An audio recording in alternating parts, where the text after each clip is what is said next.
Nah, kalian dengar.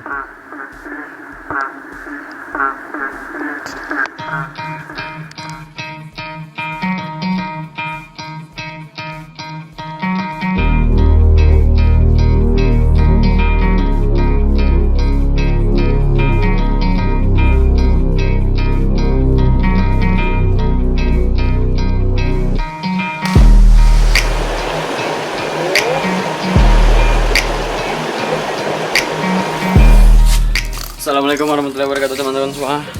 Hari ke tidak tahu, pokoknya sekitar seminggu lah kami di Kabupaten Kerinci ini. Dan hari ini kami rencana mau ke Danau Kocok.